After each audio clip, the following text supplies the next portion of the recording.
Well, good evening. And on behalf of the Los Angeles World Affairs Council, welcome to this episode of the Dan Schnur Political Report. It's great to have all you here tonight. I'm Richard Downey. I'm the president and CEO of the Los Angeles World Affairs Council and Town Hall. And it is really a pleasure and an honor that you all have joined us tonight. And just like you, I am really anxious to start this session with Dan, who's going to help us sort through what's been and continues to be a very complex and confusing political situation that seems to change every day. So I'm really looking forward to this episode, as I'm sure you are. But before we get to Dan, there's a couple of things I'd like to say. And first is thank you. Thank you to all of those of you who have donated to the Los Angeles World Affairs Council in support of this broadcast. It means a lot to us because it's tough for us to keep this going. We need your support. And I thank all of you who have donated from from the bottom of our hearts. Some of you want to remain anonymous, and we want to thank you publicly with your name on out loud, but we want to make sure we get your permission first. So in the meantime, I'll be sending a letter to each of you that donated personally to thank you. But in the future, we hope to get your permission so that we can thank you on the air too for your support. For those of you who are willing to allow us to thank you publicly, because we really appreciate it. Now, for those of you who have not yet donated, it's easy to do. You can go over in the chat. You'll see there's just a QR code. You can go through and donate, or you can go to our website. There's a place to donate. Just push the button on donate on our website.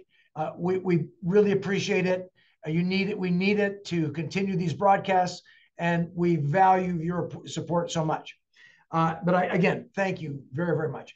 I do want to say this is a monumentous event here today in terms of the changing of the guard. We have Madison Alt, who you may have seen in the last episodes, but tonight she's going to be the moderator. And Madison is our communications manager. And from here on out, she'll be the moderator of the Dan Schnur Political Report. And she's going to do a terrific job. And on the behind the scenes part is Krista Seitz, who is our new programs manager. So we have a new crew, but it's going to be the same quality, the webinar that you've come to know. And of course, with Dan's excellent analysis and the insights that you'll have. Now, we want you to be a member and participant in this webinar. You can do that by going to the Q&A and asking questions there anytime throughout the broadcast, and Dan and Madison will get to those. And of course, for those of you who are members, there's a members only session after this. And I ask you for those of you who are not members, please join. It is really helpful for us in a positive way to show who does value this webinar, which so many of us do, myself included. So with that, I again thank you for your support. Those of you who are not donated, I thank you in advance for doing that. So with that, let me turn it over to Madison Alt and to Dan Schnur. Thank you, Dan. Thank you so much, Rich. And Madison, it is great to be working with you on this. I've had the privilege of having some really tremendous co-hosts over the course of the 4.5 years we've been doing this. And I know you're going to be the best of any of them. So thank you in advance for all the great work that you're going to do.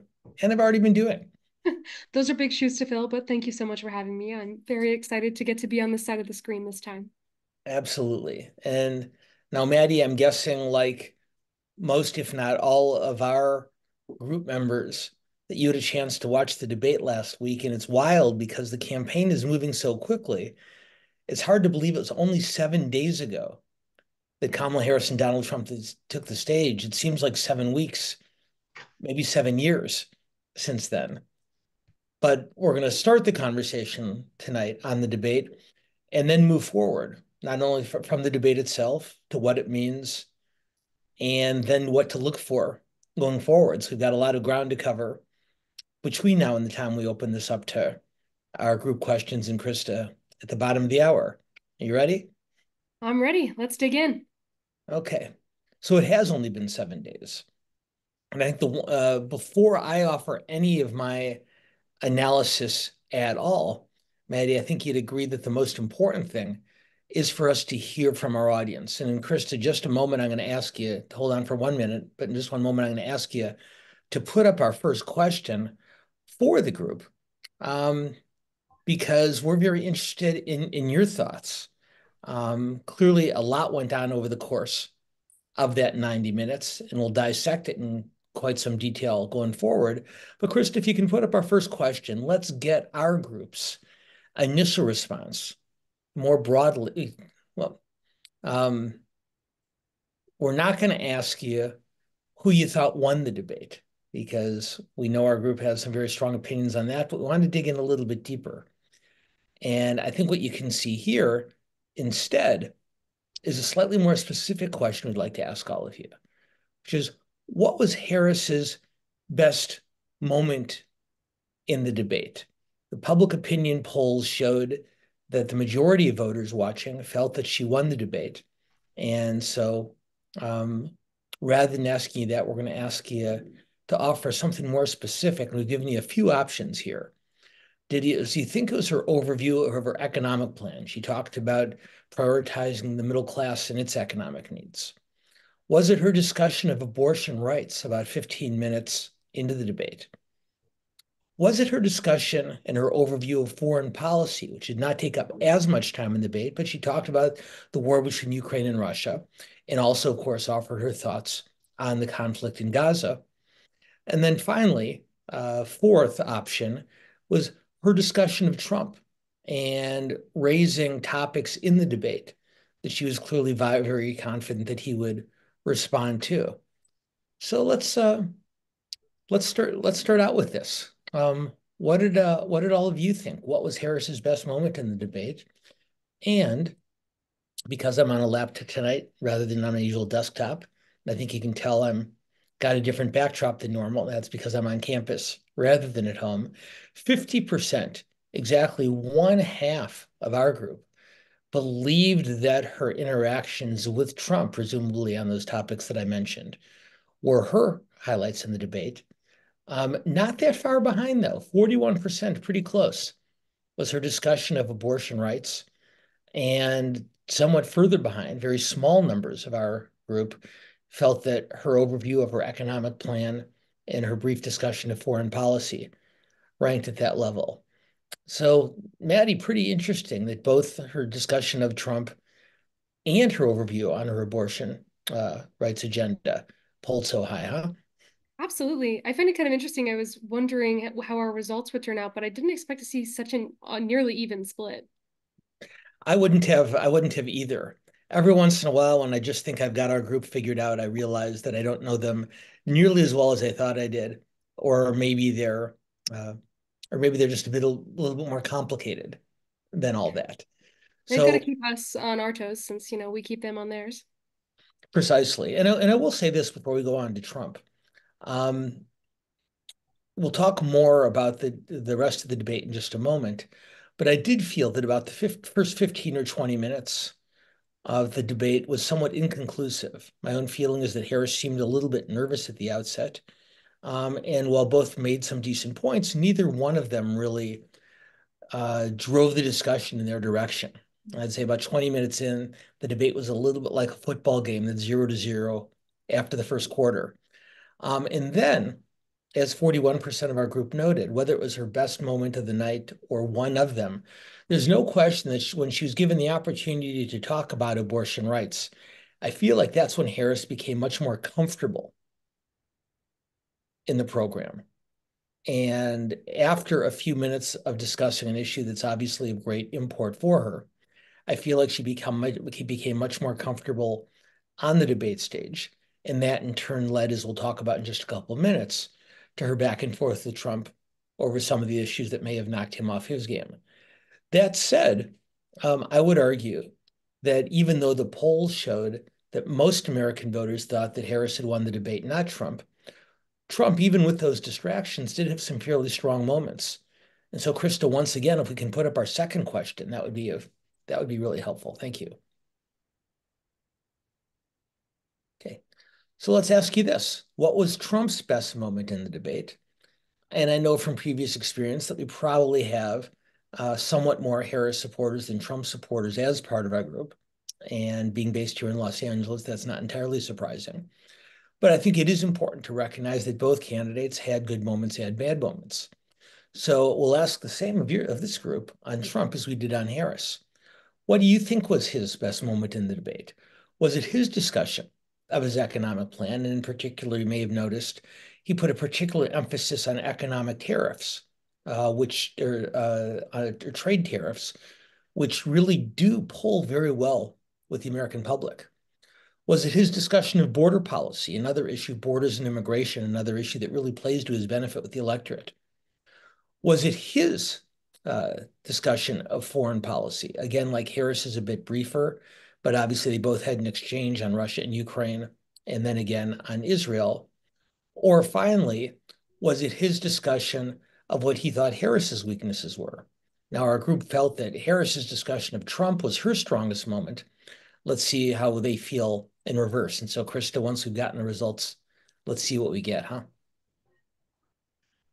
Well, also, look at that.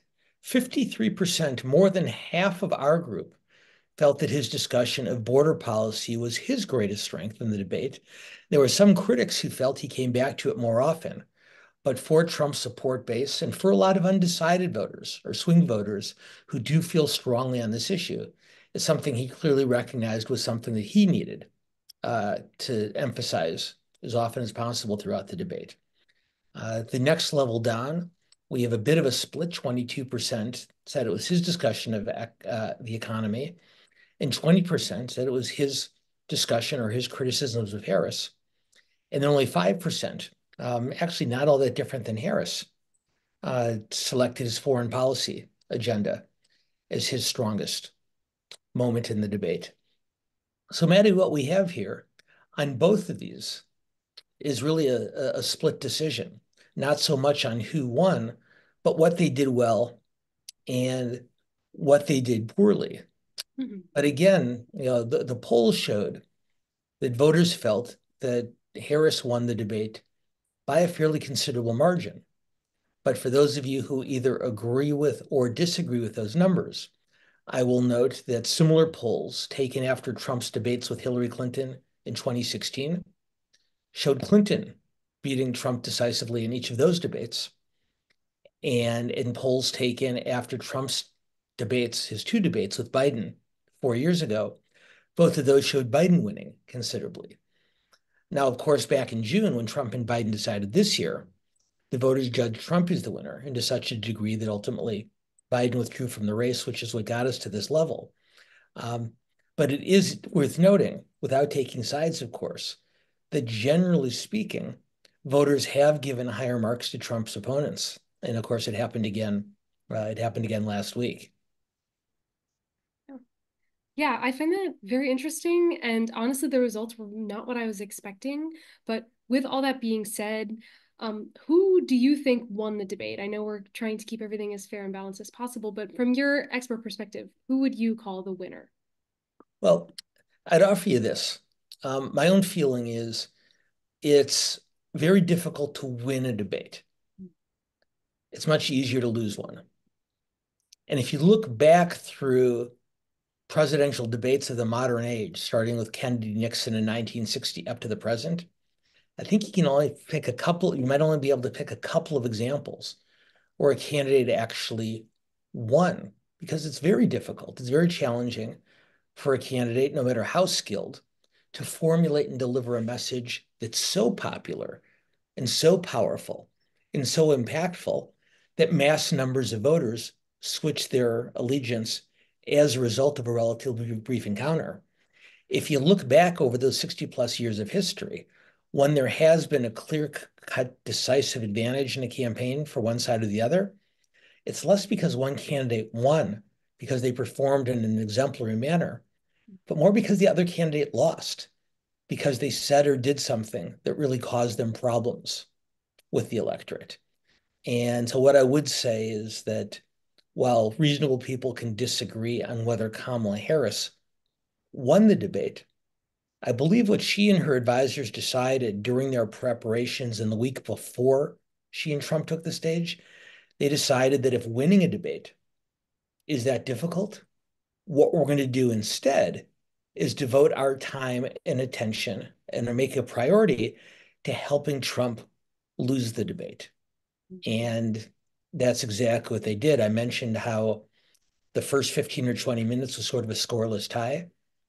I do think that when Harris gained some confidence and a level of comfort in talking about abortion policy, that gave her the wherewithal to begin raising subjects that she believed, correctly as it turned out, would distract Trump from his message, talking about the size of his rallies, the criticism he's heard from foreign leaders, and other topics, really did divert him from the message he'd come prepared to deliver.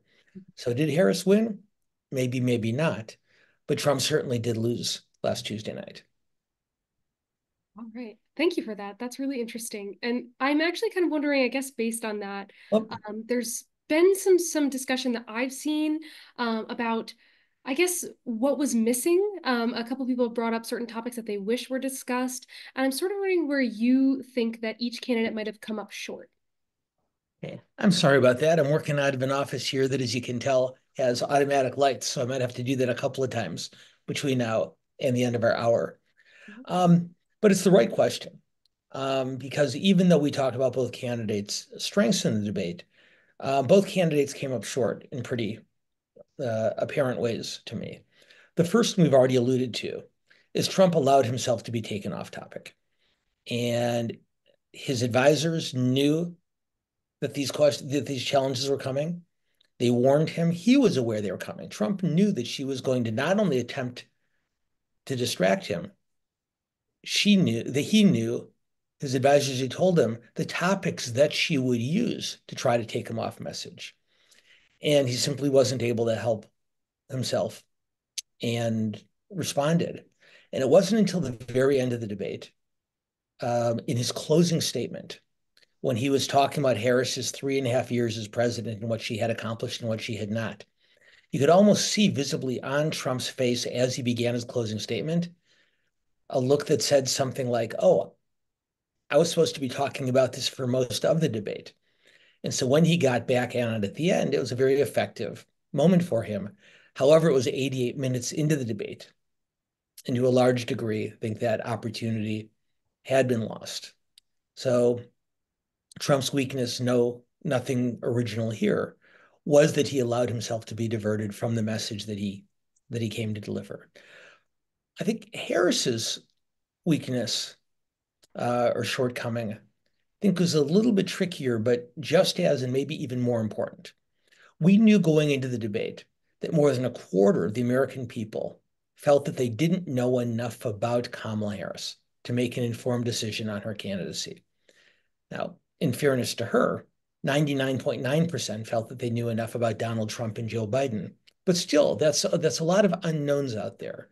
And since she became a candidate in this race back on July 21st, there's been a race between the two parties to define Harris, either the positive or the negative, particularly for those voters who didn't know that much about her. And so when the Harris team, the candidate included, decided to devote a portion of her share of the debate to talking about Trump, that meant there'd be less of an opportunity for her to talk about herself and her own record and her own agenda. And as we established earlier, she did talk very effectively about abortion rights, and that certainly worked to her benefit. But I'm going to offer you another poll number, Maddie, is that the same polls that showed voters believing that Harris won the debate decisively, those polls also asked the American people which candidate they trusted more on a range of issues. One of those questions were asked prior to the debate. While Harris maintains advantages on abortion, on healthcare, on the so-called democracy issues, Trump enjoys an advantage on issues like immigration and crime and the economy. And prior to the debate, by roughly an 8 or 9 point margin, voters thought that Trump could be trusted more on the economy than Harris. After the debate, when the polls were taken again, that margin had almost doubled. So by deciding to talk about Trump, Harris accomplished an important tactical objective. But she at least partially forfeited the opportunity to fill in a lot of the blanks about herself in her own record. In my own opinion, that's one of the reasons that her campaign was so aggressive immediately after the debate in calling for another debate, because they know that unless there is another time that they get their candidate on stage with Trump, she's not going to have another audience of that size until election night. And she still does have to define herself, particularly on economic policy.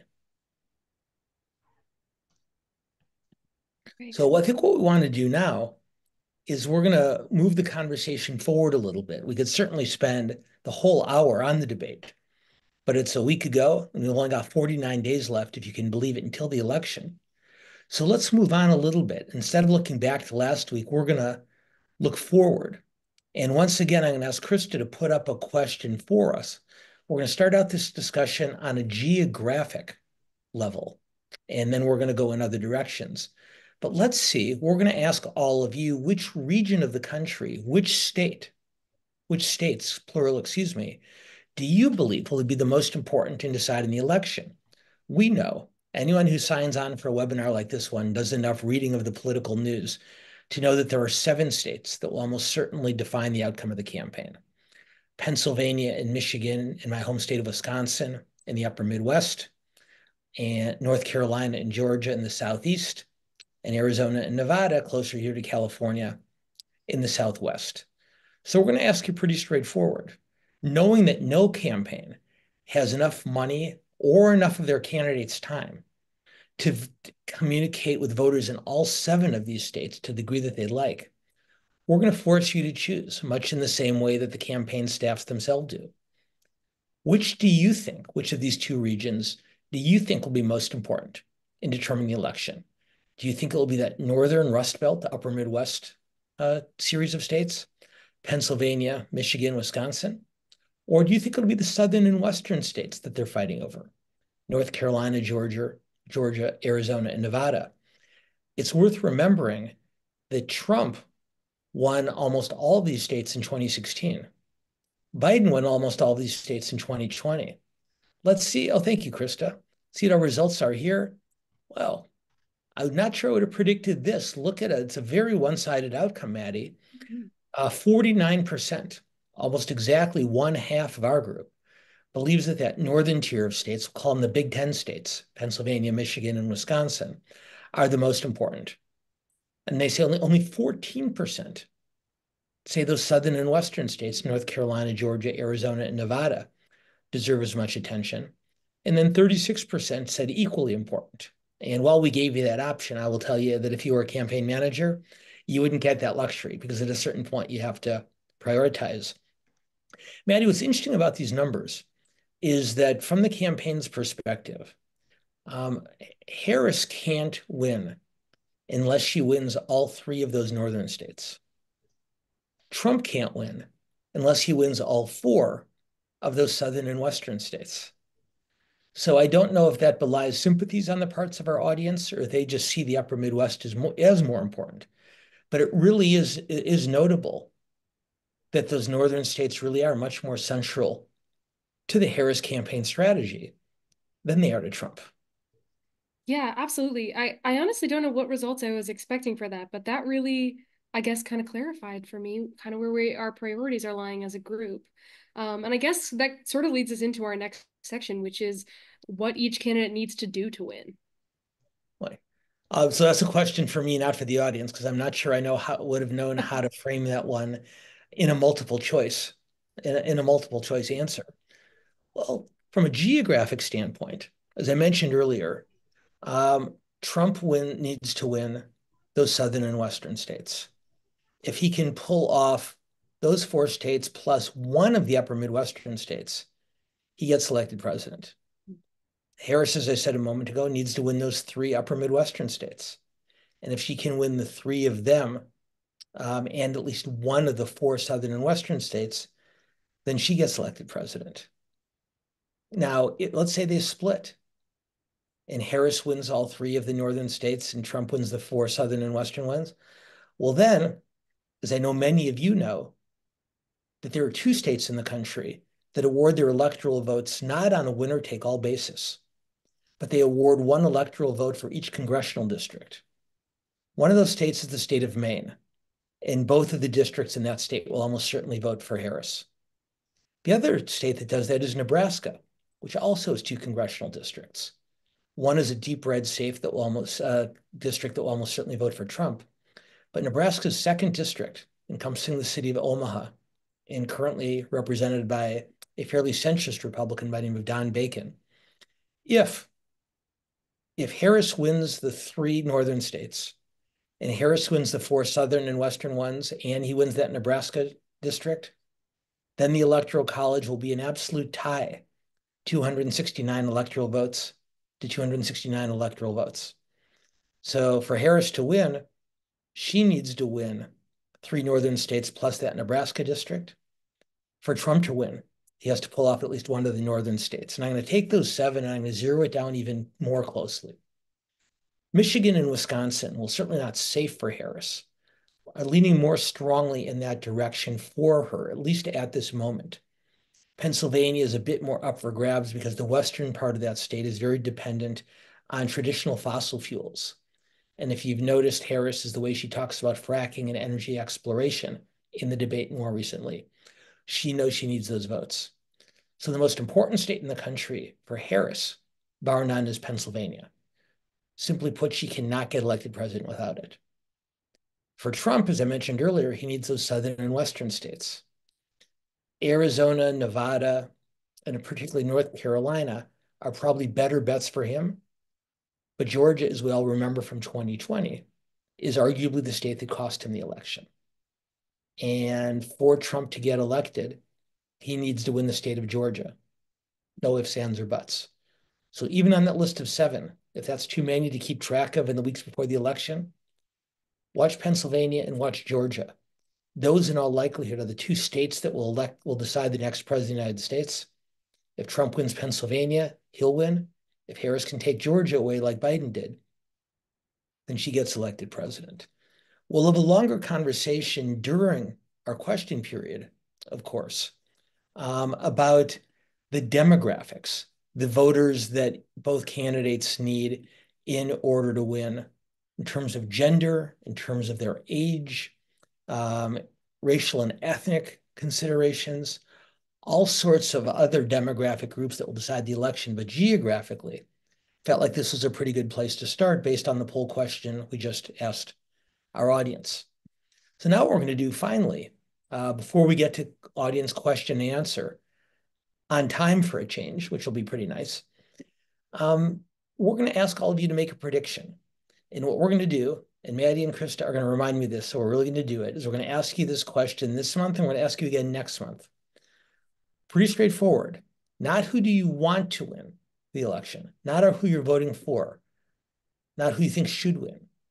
We're asking you who you think will win, Kamala Harris or Donald Trump, and we're not giving you undecideds or Jill Steins or Cornel Wests or anybody else. You're going to have to pick one of the 2 major party candidates, and I'm very eager to see what our group says on this. I'm going to take a picture of these results so we can compare them the next time. Excellent. And then we'll remind everybody in November when we meet in November. Okay. So Krista, let's see those results when we get them, if we can. Here they come. 81% of our group thinks that Kamala Harris will be elected president. Only 19% believe that Donald Trump will. And while we don't have a photo of it, I do have a pretty good memory. And what I do remember, Maddie, before you started, when we asked this question in the late spring or early summer, back when the race was not Harris-Trump, but Trump-Biden, yes, these numbers were not equally divided, but a lot closer than this. So Harris has definitely maybe not changed the votes, but changed the minds of a lot of our audience members. And look, here we are exactly at the bottom of the hour, 30 minutes after, And unlike usual, when I'm still rambling on and we're not getting to your questions until 5:35 or 5:40, today we're right there at 5:30. So what do you say we bring the rest of our group into this? What do you got, Maddie? I think it's about time. All right. We are ready to kick this off. And our first question is actually about the DNC, which I know is a previous topic, but it's got some recent relevancy because I've heard been some discussion about this lately. Why do you think that the DNC didn't invite the Teamsters to speak at the convention? Because they spoke at the RNC. Well, it's a really good question. And as all of you know, organized labor has been a bulwark of the Democratic Party political base for decades. And that said, there are some unions that are more consistently invested in the Democratic Party's success than others. And given the makeup of some of the unions, particularly trade unions, and among those I would count the Teamsters, there's much more of a political diversity among its members than we'd find, say, among the teachers unions or the nurses union or the public employees union.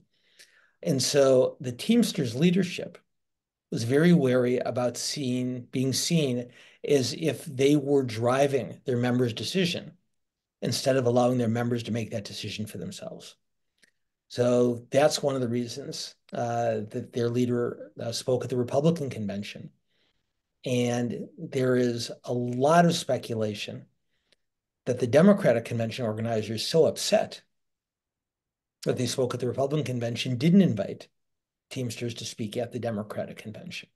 That may be true, that might not be true. There may be other reasons, but that's the speculation that's taken place. In any case, polling shows, there we go again. Polling shows, there we go. Polling shows that that Teamsters are not evenly split, but pretty closely divided between the two campaigns. Harris met just yesterday with the leaders of the Teamsters. They did not endorse, but they said they would in the coming days. And from the way it's been reported, the meeting was somewhat contentious. It wasn't the kind of love fest that you might see between a Democratic presidential nominee and other labor leaders. So I'd say, without making a prediction, because I'm not that brave, I would say that even despite some of the differences that the Teamsters have with Biden administration decisions, I'd say that Harris is still a slight favorite for that endorsement. But what's interesting is that while the Teamsters, like most other organized labor, support Harris and support Biden on labor-related issues, their members tend to be working class, blue collar, and many of them are more culturally conservative. And as the Republican Party has reached out more and more aggressively to attract the support of working class voters in the Trump era, a not insignificant number of union members have gone along with them. So Harris is probably the favorite for that endorsement, but I wouldn't be surprised to see it go either way. Mm-hmm. So thank you so much for that, Dan. Moving on to our second question. This is a little bit more back to the debate, and it's just talking about essentially saying that, and as you noted, polls kind of have shown so far that, you know, if, the debate night might not sway someone too much. If you were already planning to vote for Trump or already planning to vote for Harris, might not be that much of a sway. But what at this point do you think is crucial to persuade undecided voters? Boy, I think the undecided voters left in this election, I think, are looking for a couple things. Most of them do not hold Trump in particularly high regard. And most of them, not all of them, most of them voted against Trump in at least one of the last two elections. That said, the reason they're still undecided is because that while they're not particularly fond of Trump, they either don't know yet enough about Harris or lack the confidence in her at this point to believe that she could govern effectively. So I would say that for those swing voters at this point, the election, pure and simple, is a referendum on Kamala Harris. If she can convince them in the next 49 days that she's capable of governing and that they can become confident in that, then I suspect she'll be elected president. If she's not able to close that sale, if Trump and his allies are able to continue to sow doubts about her, then his chances for victory become much greater. We mentioned earlier economic issues, but I'm going to talk about two others really briefly before our next question. That while the economy ranks as the highest issue for the highest, most important issue for the largest number of voters in the country, the two that are most vote determinative, as we've talked about before, are abortion and immigration. The abortion issue unites the Democratic base and undecided voters. Undecided voters tend to lean in the direction of continued support for reproductive rights. But those same swing voters tend to be on the same side with Republican loyalists on border and immigration-related issues. So it would be too simple, it would be overly simplified to say that swing voters are pro-choice and pro-wall, but you get my point. And ultimately, both candidates are working furiously to convince those swing voters, number one, to trust them more on the issue of their choice, but also to reassure them that they won't be so bad on the issue that leans in the other direction. So you do hear Harris talking tough on border-related issues. She's a border state prosecutor. She's talked a lot about fighting fentanyl and traffickers. Trump, on the other hand, has tried to find ways to soften his party's pro-life message with those swing voters. And so I'd say the one that can straddle that divide more effectively has a better chance of getting elected in November. Interesting. All right, well, that actually is a great lead into our next question. You kind of brought it up a little bit, but it's just wondering, essentially, what topics you would have liked to hear a little bit more about. I know there were some that were touched on during the debate, but if you were there, you could have asked, what would you have liked to hear a little bit more about? What? I would have liked to have heard more about the economy. Mm-hmm. There were a couple times when Harris gave a fairly brief overview of what her plans would be, but both were fairly brief. Mm-hmm. And Trump, while he did talk about tariffs and taxes on different occasions, did not go into as much depth or detail as I would have liked. And then second, while it's not surprising that Harris looked for opportunities to talk about abortion and Trump looked for opportunities to talk about immigration, and while we all know that foreign policy and global issues don't rank as high with most voters as they do with members of the LA World Affairs Council town hall, I think the conversations both on Gaza and Ukraine were too brief, just too short to be effective. I would have liked to have heard the two candidates talk about China. I'd have liked to have heard them talk about Iran and about North Korea. I would have liked to hear them talk about U.S. relations with Latin America. But most of all, on the foreign stage, or on the foreign policy discussion, I would have liked to have heard more on Gaza. I would have liked to have heard more on Ukraine. But most of all, I think we really need to have a conversation about China in this country going forward. We didn't have it. And then finally, both candidates have, over the course of the campaign and the debate and otherwise, made some fairly expansive and expensive commitments for spending programs, for tax cuts. And while I don't, at least in this program, take sides on those proposals, I noticed that neither one of them devoted much time at all to talk about how they were going to pay for those programs. And I think given a country whose deficit has reached record high levels for an economic expansionary period, I think not only hearing what they want to do, but how they're going to pay for it would have been a real benefit. Okay. All right. So our next question is, it's a little bit about a topic that I don't know if a lot of people have heard in the news, but there was a second believed to be an attempted assassination on former President Trump. And the audience is wondering what effect you think the assassination attempts on Trump might have on voters and whether or not it might make them more sympathetic towards him.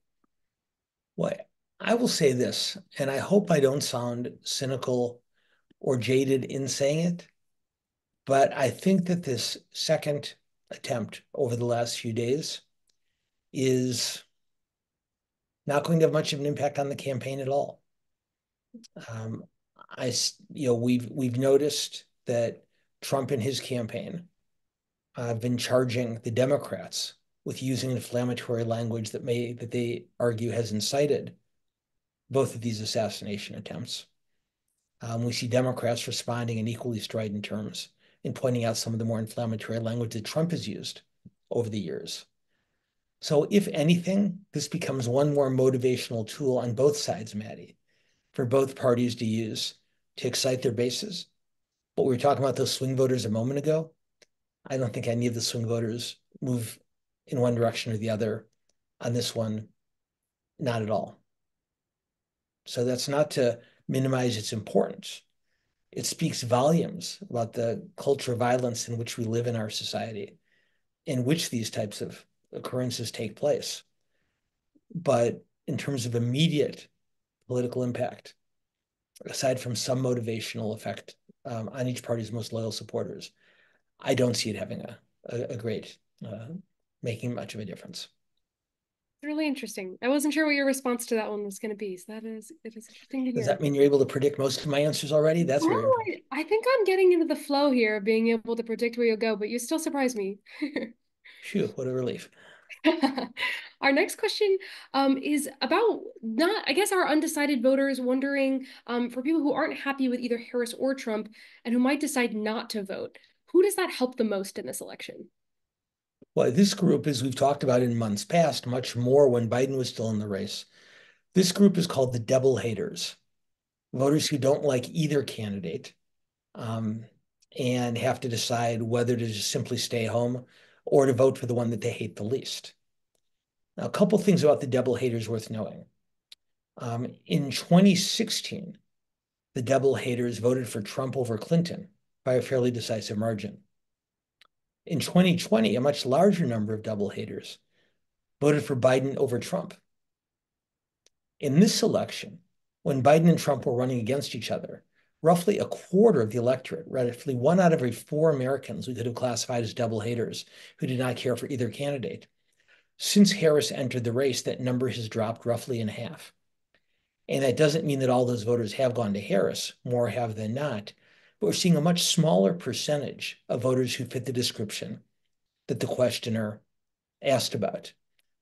Given Kennedy's withdrawal from the race, even though he remains on the ballot in some states, the remaining third-party candidates, the Green Party candidate, the Libertarian candidate, and Cornel West, the academic, who I believe is running as an independent, I believe are going to draw very, very small numbers of votes. So the question really becomes, who's hurt more if turnout goes down?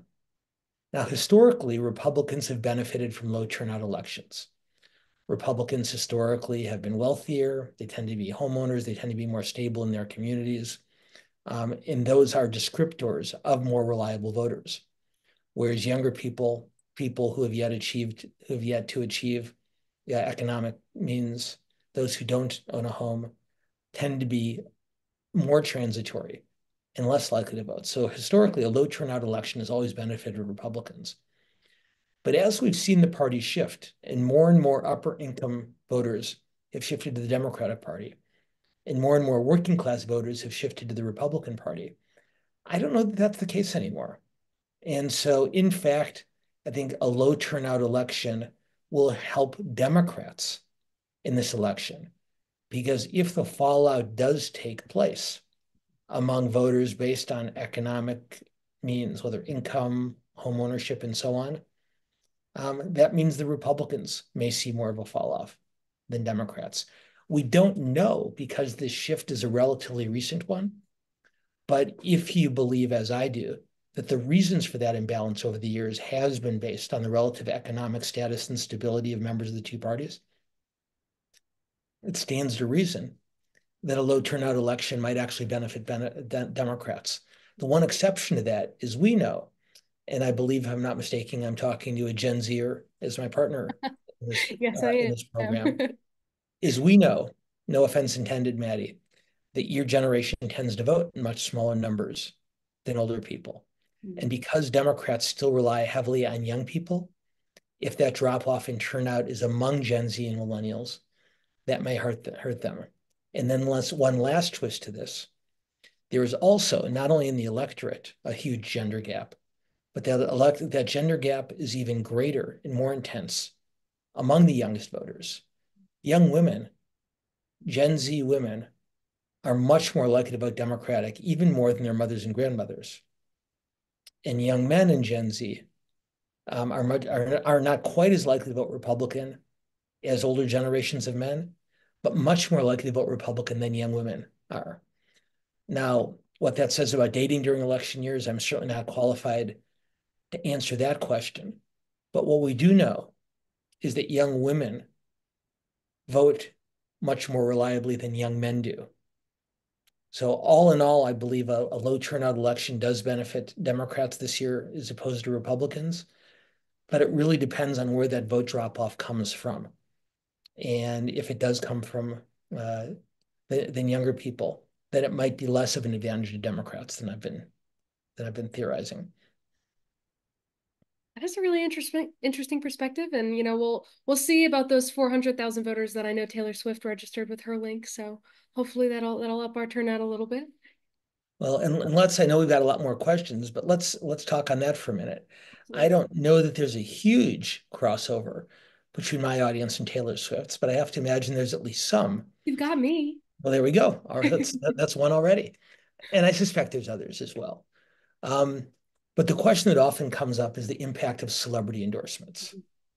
And for the most part, very few voters decide who to vote for because of a celebrity taking sides.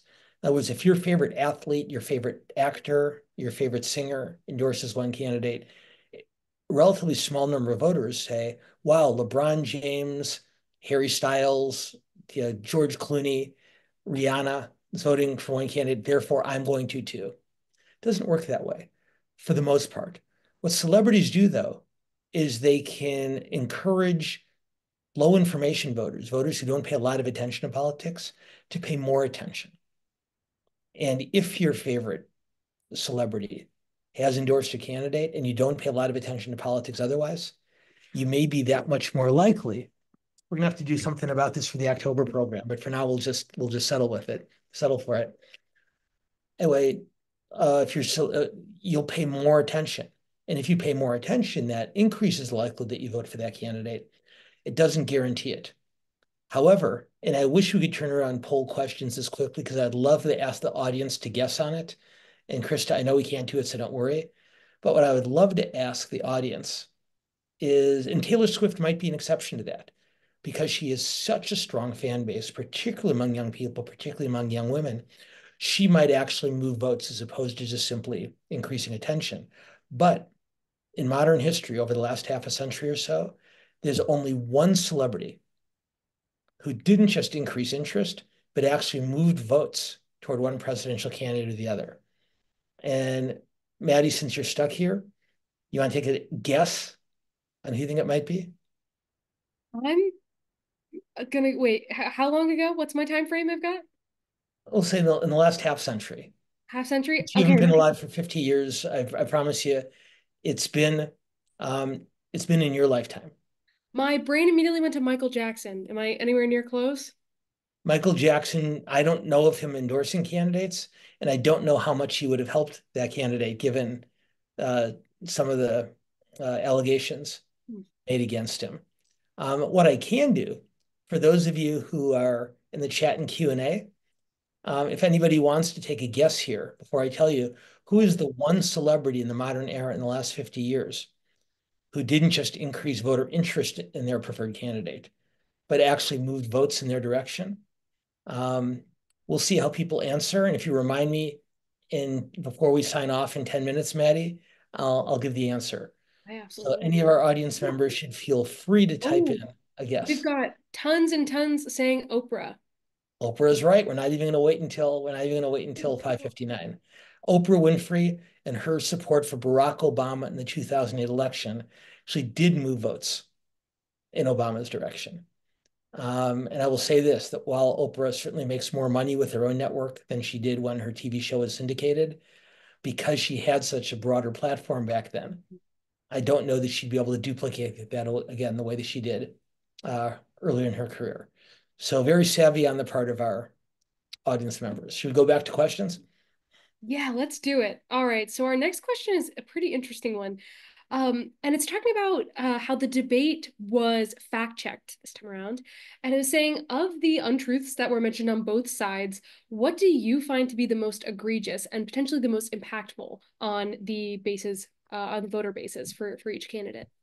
So I think as most of you know, uh, the debate moderators, David Muir and Lindsay Davis from ABC, fact-checked Donald Trump 4 times during the debate and did not fact-check Kamala Harris at all. What they and their producers said after the debate is that while both candidates told exaggerations and misled the audience on a number of occasions, for better or worse, that's what politicians do, they felt that Trump's oversteps were that much more egregious and necessary to call them out.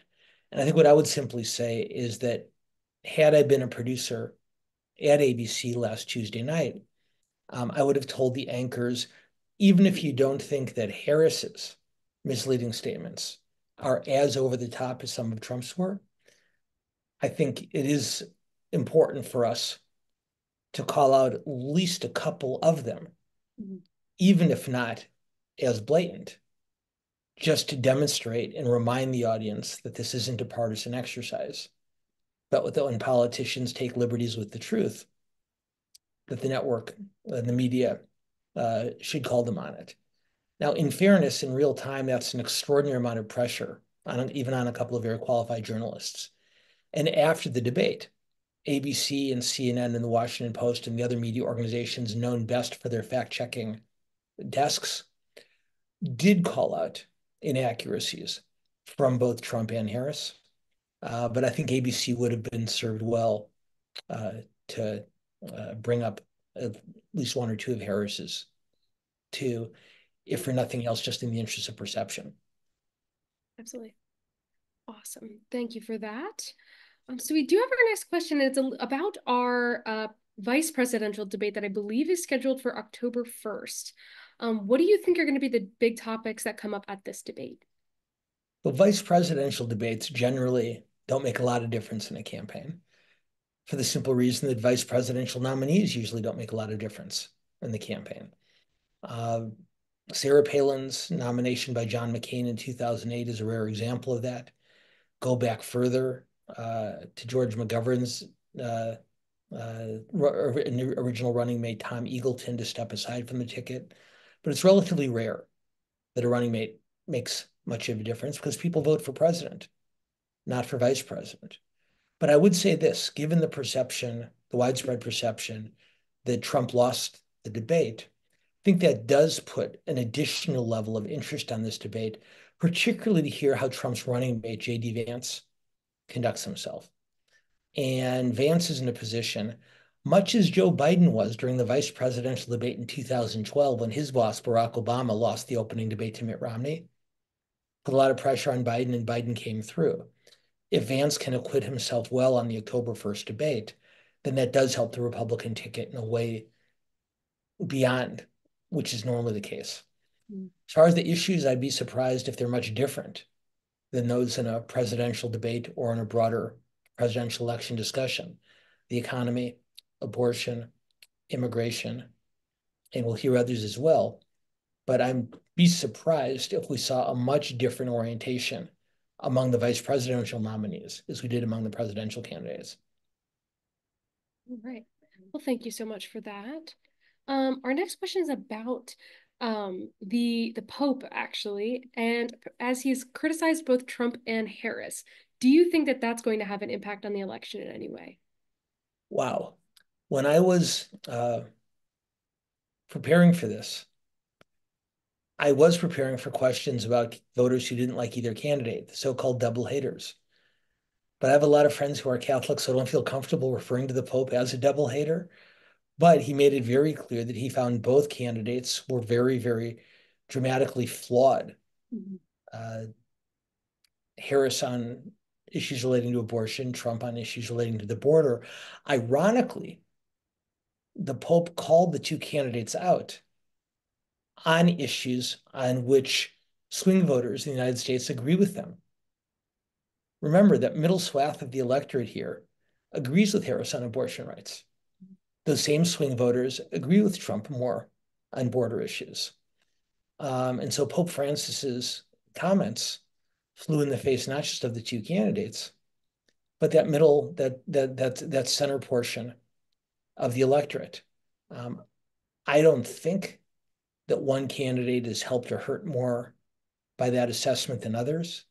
We know that religiously inclined voters tend to lean more Republican. Secular voters are more likely to lean Democrat. But I don't think that a large number of even devout Catholics are going to change their vote based on that assessment, because ultimately, Francis did not tell them what to do. He simply encouraged them to weigh their relative discomfort over those two issues. His point wasn't to take sides in the election, but rather to express his disappointment with both candidates. So if he did take sides, I wouldn't know how to handicap that, but he didn't. So I don't see there being a great deal of difference. Okay, thank you for answering that one. This one is a little bit interesting. It's asking you to comment about the safest way to cast an early vote, and is it a good idea to wait as late as possible to vote early? The answer to the second part of the question is that the day on which you cast an early vote is not relevant. Whether you do it on the day that voting opens or put the ballot in the mail or in a drop box on election day is not going to matter one direction or the other. The key is that you vote, whether it's through the U.S. Postal Service, whether it's a drop box, whether it's an early polling location. The timing of it really isn't going to impact the likelihood of that vote being counted. All three of those mechanisms are reliable. I would say that going to an early voting location and giving your ballot to a human being is infinitesimally more reliable than putting in the mailbox or in the drop box. But you should feel confident that any one of those three mechanisms is going to be a reliable way of making sure that your vote is counted. All right, thank you. And I think we've got time for one more. And this one's kind of a big one. I know we talked a little bit about the economy, but I would love to ask this one. And I don't have a source for this, but it says, it's been noted that big corporations and wealthy individuals have had improved finances during Democratic presidencies. Why then is there historically greater trust to given to Republicans on the economy? Okay. So there's a huge dispute on this question, on whether it's Democratic economic policies that cause that growth. What some economists will point out is that economic policy decisions do not have immediate impact. So if my administration cuts or raises taxes, if it lifts or strengthens regulations, if it changes trade policy, for example, the changes to the economy don't take place the next day or the day after. So there is some lag time there. I think once you try to figure out for the longer term impact of decisions, it becomes much more subjective. I'll just say there's a considered debate among economists about whether that disparity is because of different approaches to the economy between the two parties, or whether it's less directly relevant. And that economic uptick or downturn is based more on longer term trends than what one single president or one single Congress does in real time. So if it sounds like I'm dodging the question, it's only because I don't know the answer. That's okay. We are always allowed to say we don't know. I know that's very social worker of me to say, but I have to put it in there. All right. I think that's the last of our questions. If we're ready to have Dr. Downey come on and say his bit. Oh, well, thank you so much, Madison. And Dan, as always, thank you so much for a really insightful and interesting discussion. You've parsed these well. I also want to congratulate Madison. Great job on your first time as moderator. This is a really real interesting and momentous day, as I mentioned earlier. And also to Krista Seitz, who you haven't seen, but she's doing a very important part in the back of this and helping Madison and Dan on this. So a big day for everybody. I also want to thank all of you who in the audience today. Great questions as always. And by the way, if you, I noticed there were many questions that didn't get asked. If you would like to get your question answered, there's a members only session after this, and Dan answers the members' questions. So this is if you're not a member yet and you would like to get your question answered from Dan, become a member and you'll get it. You'll get it done at that members only session, which follows as this. Again, I want to thank so much all of you who have donated, whether it was anonymous or we'll find out if you're willing to let us thank you in publicly. But thank you very, very much. Your donations are exceptionally important to what we're trying to do, and we are so grateful for it. And again, those of you who have not donated yet, it's easy to do. Just go to that chat and for the QR code or to our website. So thank you very, very much, and have a good evening. And on the other side, members, please, we'll see you at the members only session afterwards. Again, have a good night. Thanks again, Dan, Madison, and Krista. Bye now. Thanks, everybody. Thank you.